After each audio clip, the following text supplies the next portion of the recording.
Ang pagsaulog sa 48th National Disability Rights Week usa ka selebrasyon nga nagpasidungog sa katungod, dignidad ug abilidad sa atong mga persons with disability o PWD. Ang maong selebrasyon nag-awhag sa tanang sektor sa katilingban nga magtinabangay aron mapalambo ang usa ka mas inklusibo ug patas nga komunidad alang sa tanan. Dungan sa pag-abli sa maong kasaulugan, usa ka mahinungdanong lakang ang gihimo sa Dakbayan sa Davao alang sa dungag nga pag-atiman ug paghatag og suporta alang sa mga PWD. Sa pinakaunang higayon, gipahigayon sa Persons with Disability Affairs Office kung PDAW, ilawom sa CSWDO ang ceremonial distribution sa annual cash assistance alang sa mga kwalipikadong PWD dinhi sa Dakbayan sa Davao. Matag usa kanila nakadawat og 1,500 pesos nga financial assistance gikan sa lokal nga panggamhanan. Dinsubli kini nilang gipasalamatan. Sama na lamang ni Tatay Roderick Barrientos nga usa sa mga nag-unang nakadawat niini. Malipayon kini sa ayuda nga iyang nadawat. Dako sumala pa kining tabang alang kaniya pampalit sa iyang maintenance nga tambal. Siyempre, libay kayo.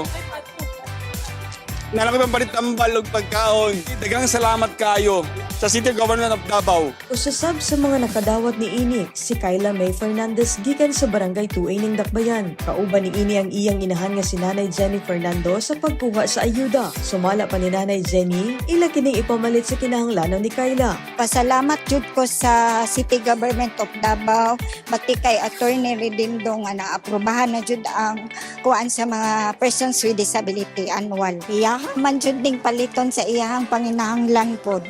Ang maong kalihukan gipahigayon sa Rizal Park, diin 500 ka mga benepisyaryo ang unang nakadawat og 1,500 gikan sa 5 ka mga barangay sa Dakbayan. Samtang nagpadayon pa ang distribusyon matag distrito. Nanguna sa maong ceremonial distribution sila Councilor Mirna Daludo Ortiz, Councilor Enzo Villafuerte, CSWDO Head Julie Dayaday ug PDAW Head Attorney Redendo Martinez isip pagpakita sa suporta sa mga programa na nagtumong sa mas inklusibo nga Dakbayan alang sa tanan.